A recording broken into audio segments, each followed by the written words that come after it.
sëriñ Saaliwoo ngi taalibe bi gën a xër ci moom muy Yirim Fay. yéen wóor na leen ni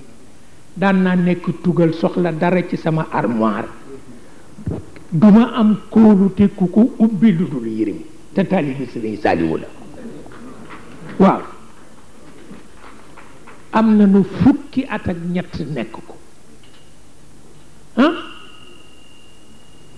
pour wax la ni ñun dëgg rek la ñu xam fu nu ko fekk topp ko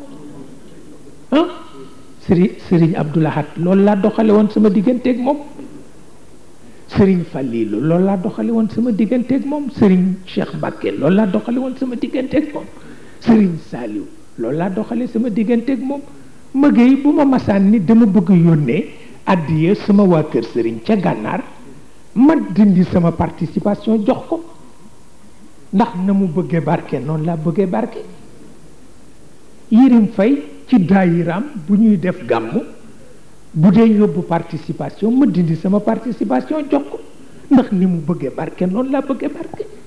ba tey toogaguma ak Serigne Saliou waaye moom laa gën a miin ndax yàlla ak taalibeem boo xam ni moom rek lay noyyee te man moo amee sama lépp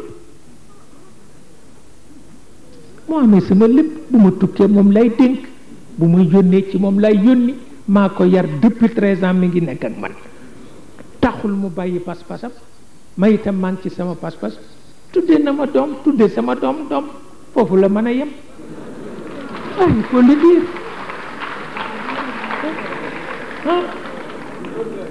pour wax la ni nit ñi ñoo wax yëpp tappale la